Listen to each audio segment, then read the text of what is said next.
Welcome back to Bay Area Housewife of True Crime, where I like to tell the stories of the real cucuys and lloronas of the world.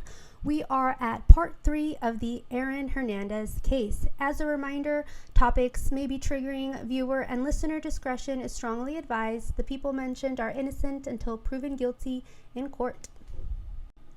With the help of Jose Baez, on April 14th, 2017, Aaron Hernandez was acquitted of all charges for the murder of Daniel Correa de Abreu and Zafiro Teixeira Furtado, but was found guilty for illegally possessing a handgun, and Aaron was also acquitted, aka found innocent, of witness intimidation as well.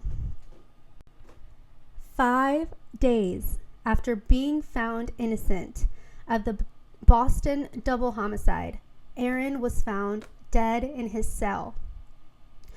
Also, prior to his death, Aaron's defense team, that now included Harvard law professor Ronald Sullivan, Jose Baez, Linda Kennedy Baden, George Leontire, and Michelle Medina, were working on appealing the 2013 conviction of the murder of Odin Lloyd.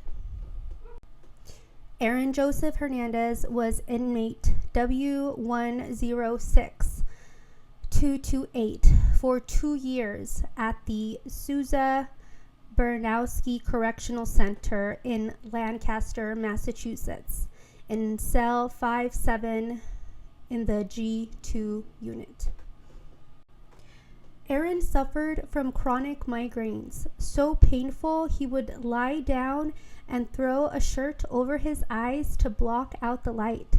Aaron would tell Shayana that he felt that his head was going to explode. He would get hot flashes that made him strip down until he was butt naked and pace back and forth in his cell. Because of his celebrity status and notoriety, the prison guards seem to look the other way from Aaron's use of K2, which is a synthetic form of marijuana and can be very dangerous.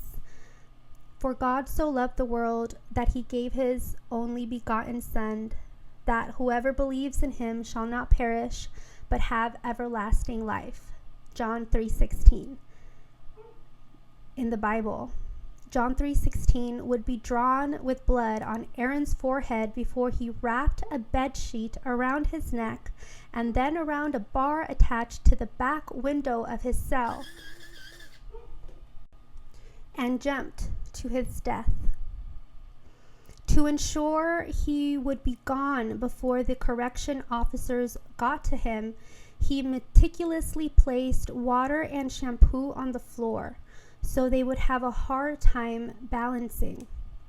On April 19th, 2017 at 3 a.m., Corrections Officer Gerald Breu called Code 99 for medical emergency through his walkie-talkie radio at the prison.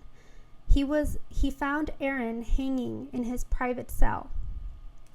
Aaron Hernandez left prison and this earth at UMass Memorial Health Alliance Hospital when emergency room doctor Evan Swayze pronounced him dead at 4:07 a.m.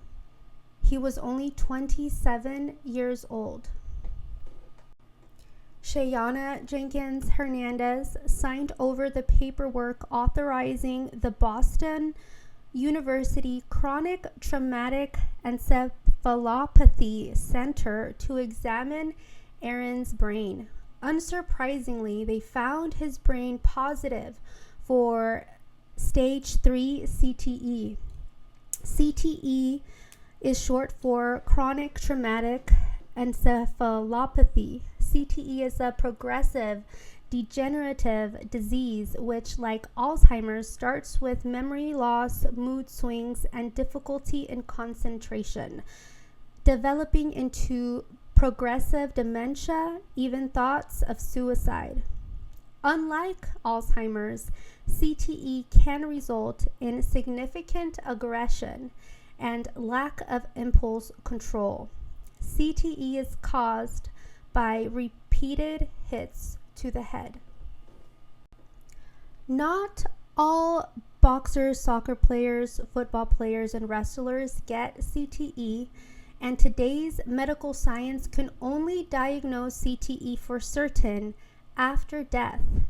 It is not possible to diagnose CTE in living people, and only those individuals suspected to have had CTE are tested after death.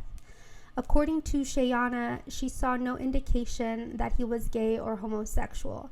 She expressed wishing she knew how he felt. She would have not disowned him, and she would have been supportive.